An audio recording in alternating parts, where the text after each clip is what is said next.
नमस्कार दोस्तों।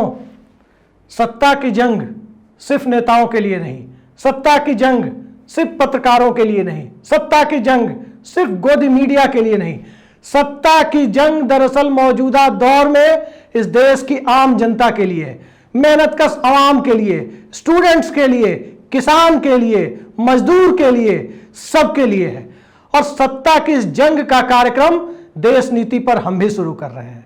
हफ्ते में 2 बार आपसे मुलाकात होगी और आज सत्ता की जंग के पहले एपिसोड में हम आपके साथ उन चुनावी राज्यों को लेकर हाजिर हैं जहां देश की सत्ता के 2 सबसे बड़े दावेदार आपस में टकरा रहे हैं। जी हां, 3 राज्य मध्य प्रदेश, छत्तीसगढ़, राजस्थान, ये वही 3 राज्य हैं जहां लोकसभा और विधानसभा चुनाव के नतीजे अक्सर अलग अलग रहे हैं। खासकर यदि पिछले चुनाव की बात करें तो पिछले चुनाव में, विधानसभा चुनाव में कांग्रेस पार्टी ने इन तीनों राज्यों में सफलता हासिल की, सरकार भी बनाई। लेकिन 4 महीने बाद होने वाले लोकसभा चुनाव में इन्हीं तीनों राज्यों की 65 लोकसभा सीटों में से 62 लोकसभा सीटें भारतीय जनता पार्टी ने हासिल कर ली। यानी जनता 4 महीने में राज्य सरकार से नहीं उबी, जनता 4 महीने में भारतीय जनता पार्टी के पक्ष में खड़ी नहीं हो गई और जनता 4 महीने में कहीं ना कहीं कांग्रेस पार्टी के खिलाफ खड़ी नहीं हुई।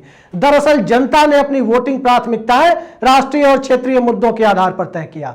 लेकिन अब मध्य प्रदेश में सत्ता जीती भले ही कांग्रेस, सत्ता हाथ चली गई भारतीय जनता पार्टी के। किस तरह से गई पूरे देश को पता है, वो तथाकथित ऑपरेशन लोटस। और उस ऑपरेशन लोटस के साथ जो सत्ता भारतीय जनता पार्टी ने हासिल की, उस सत्ता की मियाद भी अब पूरी हो रही है। सत्ता के साथ साथ खरीद फरोख्त की सियासत की मियाद भी यदि पूरी हो जाए या जनता पूरी कर दे तो कोई आश्चर्य नहीं होना चाहिए। आखिर खरीद फरोख्त का मौका मिलता क्यों है? आखिर किसी कथित ऑपरेशन लोटस का मौका मिलता क्यों है जब जनता का जनादेश बेहद कम बहुमत के आधार पर तय होता है? मध्य प्रदेश में बेहद कम बहुमत के आधार पर, थिन मेजोरिटी के आधार पर सत्ता का पूरा समीकरण तैयार हुआ था। लिहाजा ग्वालियर के महाराजा कांग्रेस पार्टी का दामन छोड़कर भारतीय जनता पार्टी के साथ गए तो सत्ता का दामन भी कांग्रेस पार्टी के हाथ से छूट गया। लेकिन सत्ता मौजूदा दौर में यदि भारतीय जनता पार्टी के पास है तो केंद्र और राज्य दोनों की एंटी इनकम्बेंसी, दोनों की सत्ता से सवाल, जनता के मुद्दों पर सवाल कहीं ना कहीं भारतीय जनता पार्टी को उस मुकाम पर लाकर खड़ा कर रहा है जिस मुकाम पर एक दौर में कांग्रेस पार्टी हुआ करती थी, जिस मुकाम पर एक दौर में अटल बिहारी वाजपेयी की भारतीय जनता पार्टी हुआ करती थी। और यही वो मुकाम है जहां जनता अपने मुद्दों को लेकर आगे बढ़ रही है। तो चलिए एक एक कर हम चर्चा करते हैं आपसे तीनों राज्यों की। शुरुआत छत्तीसगढ़ से करते हैं। छत्तीसगढ़ की जो परिस्थितियां हैं, उन परिस्थितियों को यदि छत्तीसगढ़ के गठन के समय से देखा जाए तो कांग्रेस पार्टी ने पहली सरकार छत्तीसगढ़ में बनाई, चुनाव के मार्फत नहीं। छत्तीसगढ़ राज्य के गठन के वक्त कांग्रेस पार्टी के विधायकों की संख्या बहुमत की संख्या से ज्यादा थी, लिहाजा अजीत जोगी मुख्यमंत्री बने। लेकिन 2003 के बाद 2018 तक राज्य में का चुनाव हो, दिल्ली का चुनाव हो, लोकसभा और विधानसभा दोनों में भारतीय जनता पार्टी को बहुमत हासिल होता रहा। भारतीय जनता पार्टी लोकसभा में भी 11 में 9 या 10 सीटें हमेशा जीतती रही, वही विधानसभा में लगातार बहुमत हासिल करती रही। लेकिन 2018 के विधानसभा चुनाव में वो क्रम टूट गया। 2018 में कांग्रेस पार्टी को 2/3 से ज्यादा बहुमत मिला। लेकिन इसके 4 महीने बाद पुलवामा और बालाकोट की सर्जिकल स्ट्राइक, नरेंद्र मोदी का करिश्मा, छत्तीसगढ़ के नए मुख्यमंत्री भूपेश बघेल रोक नहीं पाए और 11 में 9 लोकसभा सीटें लेकर भारतीय जनता पार्टी ने पुराना रिकॉर्ड लगभग बरकरार रखा। लेकिन यह भूपेश बघेल अब इस देश के सबसे ताकतवर क्षत्रप में से है और ताकतवर क्षत्रपों में भूपेश बघेल की जो गिनती है, उसने भारतीय जनता पार्टी को कहीं ना कहीं पसीने ला दिया है। और पसीने लाने की परिस्थितियां भूपेश बघेल की वजह से सिर्फ है, बात ऐसी नहीं है। पसीने कांग्रेस पार्टी के साथ साथ भारतीय जनता पार्टी की अपनी गतिविधियों की वजह से भी आ रहे हैं। 15 साल का रमन सिंह का राज, उस रमन सिंह के राज में रमन सिंह एक ऐसे बरगद के वृक्ष की तरह सामने आ गए जिनके नीचे कोई दूसरा पौधा भारतीय जनता पार्टी में पनप नहीं पाया। सत्ता की एंटी इनकम्बेंसी, सत्ता के साथ साथ सिविल राइट्स के दमन का मामला, विनायक सेन जैसे सोशल एक्टिविस्ट को जेल में डाला जाना, ये सारे मुद्दे जब एक साथ क्लब होकर आए तो जनादेश कांग्रेस के पक्ष में गया। और अब चूंकि भूपेश बघेल की हैसियत एक बड़े छत्रप की हो गई है, वो ओबीसी के बड़े नेता हो गए हैं, पिछड़े वर्गों के बीच उनकी धाक है, जाति जनगणना के मुद्दे का वो समर्थन कर रहे हैं, पुरानी पेंशन व्यवस्था जो सरकारी कर्मचारियों की पुरानी मांग थी और अटल बिहारी वाजपेयी के दौर में केंद्र और राज्य सरकारों ने उसे खत्म कर दिया था, उस पेंशन योजना को बहाल करते हुए मोटे तौर पर कहें तो इलेक्शन ड्यूटी में जाने वाले सरकारी कर्मचारियों को अपने पक्ष में काफी हद तक खड़ा करने का काम कांग्रेस पार्टी ने किया है। लिहाजा अब वहां नरेंद्र मोदी का कोई मैजिक चल पाएगा, गुंजाइश तो कम दिखती है। देखते हैं आने वाले वक्त में क्या होता है। लेकिन छत्तीसगढ़ का पड़ोसी राज्य मध्य प्रदेश, जिससे कटकर छत्तीसगढ़ बना था, उस मध्य प्रदेश में हम जाएं तो मामा अब बहुत बड़े फैक्टर नहीं रहे, राज्य की जनता के बीच भी नहीं रहे, भारतीय जनता पार्टी के बीच भी नहीं रहे। अमित शाह, भारतीय जनता पार्टी के सबसे बड़े चुनावी रणनीतिकार, जब वो मध्य प्रदेश के दौरे पर जाते हैं तो नरेंद्र मोदी के नाम पर चुनाव लड़ने की बातें करते हैं।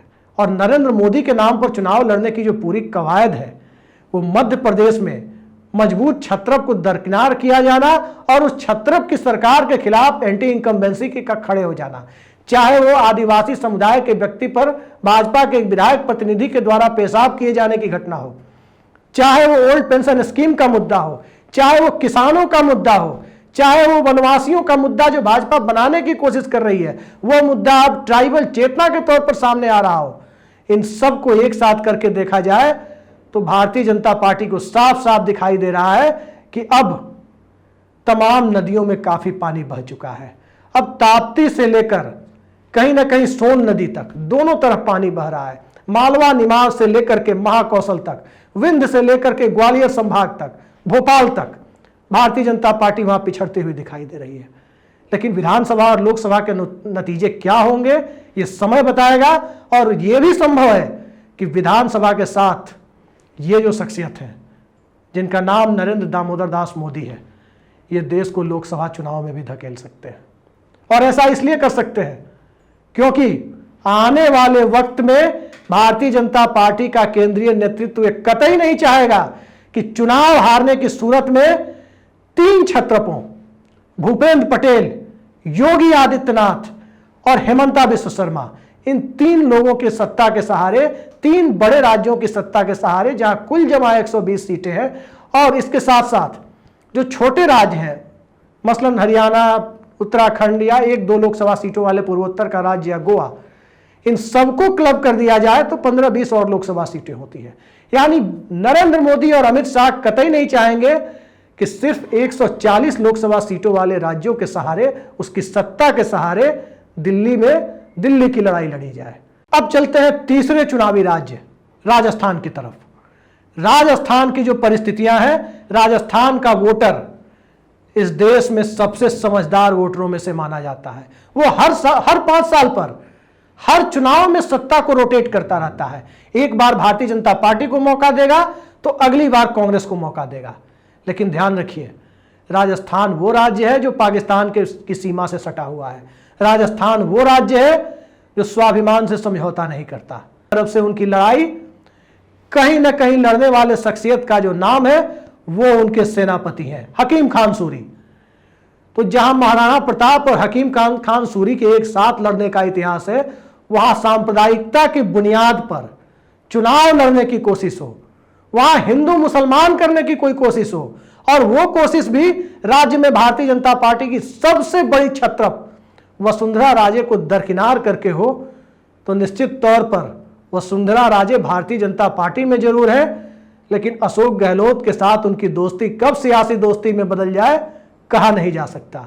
राजस्थान देश का सबसे बड़ा राज्य, क्षेत्रफल के आधार पर सबसे बड़ा राज्य, तकरीबन 3.5 लाख स्क्वायर किलोमीटर का एरिया, और इस राज्य में जो पसीने भारतीय जनता पार्टी को आ रहे हैं, उन पसीनों को आप सत्ता और सियासत से कहीं आगे बढ़कर जनाधार के स्तर पर देख सकते हैं। नरेंद्र मोदी का मैजिक उतर रहा है, नरेंद्र मोदी का ग्राफ गिर रहा है, और उस ग्राफ को गिराने में न तो अशोक गहलोत की भूमिका है और न ही सचिन पायलट की भूमिका है, न ही राहुल गांधी की भारत जोड़ो यात्रा की बहुत बड़ी भूमिका है, बल्कि भूमिका कहीं ना कहीं सत्ता के खिलाफ बन रहे उस नैरेटिव की है, जिस नैरेटिव में किसान भी है, नौजवान भी है, मुसलमान भी है, जाट भी है, गुजर भी है, ओल्ड पेंशन स्कीम की मांग करने वाला सरकारी कर्मचारी भी है, किसान भी है और नौजवान भी है। राजपूताना रेजिमेंट, जाट रेजिमेंट, बड़ी संख्या में आर्मी में भर्तियां होती है और उन भर्तियों में राजस्थान के नौजवान बड़ी संख्या में आते हैं, लेकिन क्या वो 4 साल की अग्निपथ वाली नौकरी करने आते हैं? ये बड़ा सवाल है। और इन सारे सवालों के दायरे में जब सत्ता की जंग होगी, तो सत्ता की जंग सिर्फ नेताओं के बीच नहीं, बल्कि वो सत्ता की जंग आम जनता के बीच भी होगी, आम जनता के मुद्दों के बीच भी होगी।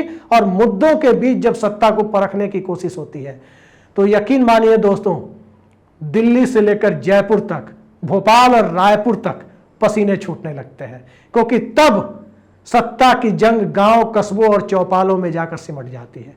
तो इंतजार कीजिए चौपालों की जंग का, और हम अगली चौपाल सत्ता की जंग के मुद्दे पर आपके साथ बहुत जल्द फिर से लगाएंगे। देश नीति के दर्शकों से हमारी अपील है कि हमारे चैनल को जितना ज्यादा से ज्यादा हो सके एक दूसरे तक फॉरवर्ड करें और सब्सक्राइब करें। और इस चैनल पर हमारी आपकी मुलाकात हफ्ते में 2 बार होती रहेगी, और सत्ता की जंग के सहारे हम आम आदमी के मुद्दों की जंग को केंद्र में लाने की कोशिश करते रहेंगे। फिलहाल के लिए इतना ही। नमस्कार।